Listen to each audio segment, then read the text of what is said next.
warm welcome. Welcome back to Passageway. I am your host, Kim Cabaron. In today's topic, we're diving into trust is built from honesty, not lies. My brothers and sisters in Christ, let us gather around this truth for a moment. Trust is not a gift, it's a harvest. And you cannot reap honesty from the seeds of deception. Some folks want loyalty while planting lies, want closeness while hiding pieces of themselves, want commitment while offering confusion. But hear me today. You cannot build anything holy, anything lasting, on a foundation that cracks beneath the weight of unspoken truths.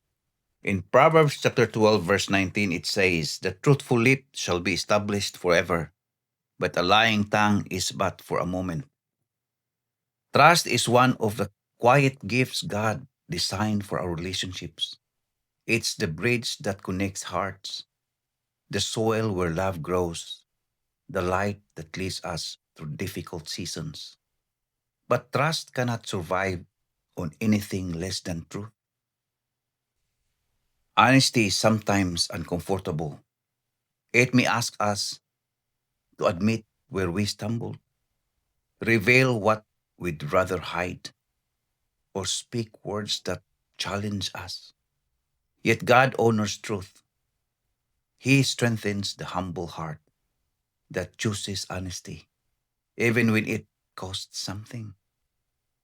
Lies may feel easier in the moment, but they are temporary shelters, fragile, unstable, ready to fall.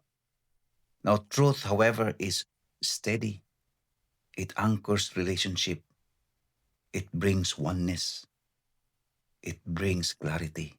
It brings healing. And most importantly, it reflects the character of God Himself, who is truth.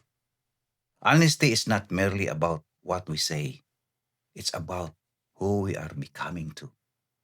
Lies often form from fear of being rejected, fear of consequences, fear of losing control. But truth forms from surrender. It forms when we decide that God's approval matters more than human opinion. It grows when we trust Him enough to be transparent, vulnerable, real. Honesty doesn't guarantee easy conversations.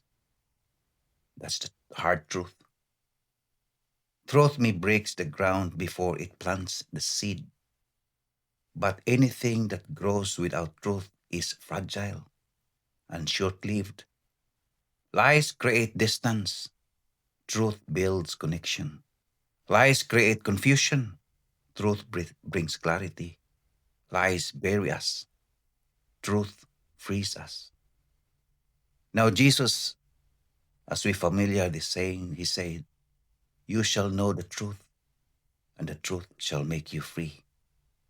This isn't only about salvation. It's also about relationships, healing, identity, and emotional freedom. Freedom follows truth like dawn follows night. If you've broken trust with someone, God can restore it, but the restoration will require truth.